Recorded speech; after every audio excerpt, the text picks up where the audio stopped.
हर साल नवरात्रि के छठे दिन का एक खास महत्व होता है। इस दिन मां कात्यायनी की पूजा की जाती है, जो शक्ति और साहस की देवी मानी जाती है। लेकिन इस शक्ति की कहानी क्या है? कौन थी मां कात्यायनी और क्यों इन्हें इस दिन पूजा जाता है? आइए जानते हैं। कहानी शुरू होती है महर्षि कात्यायन से। ये एक महान ऋषि थे जो तपस्या और ज्ञान के लिए प्रसिद्ध थे। कहते हैं उन्होंने घोर तपस्या की और मां भगवती से प्रार्थना की कि वे उनकी पुत्री के रूप में जन्म ले।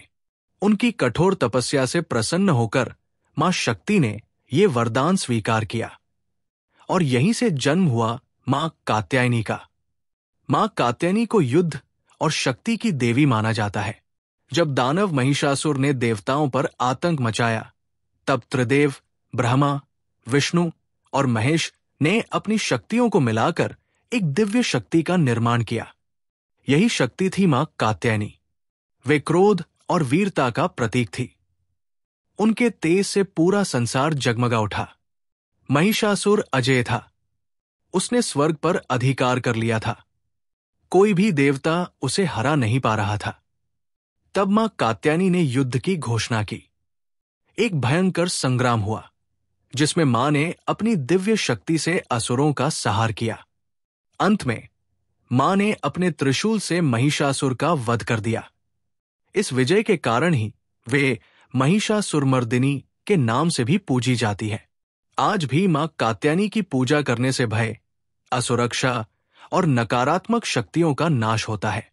कहते हैं जो भक्त सच्चे मन से इनकी आराधना करते हैं, उन्हें अद्भुत शक्ति और साहस मिलता है। नवरात्रि के छठे दिन मां कात्यायनी की उपासना से भक्तों को साहस, विजय और आत्मबल प्राप्त होता है। ये दिन हमें याद दिलाता है कि जब भी कोई संकट आए, जब भी अंधकार हावी हो, तब मां शक्ति हमारे साथ होती है। भारत भर में मां कात्यायनी के कई मंदिर हैं, जहां प्रतिदिन हजारों भक्त उनका दर्शन करने आते हैं। खासकर वृंदावन का कात्यायनी मंदिर बहुत प्रसिद्ध है, जहां देवी के दर्शन से अविवाहित कन्याओं को मनचाहा वर प्राप्त होने का आशीर्वाद मिलता है। मां कात्यायनी को कई नामों से जाना जाता है। इन्हें दुष्टों का नाश करने वाली, महिषासुरमर्दिनी और ब्रज की अधिष्ठात्री देवी भी कहा जाता है।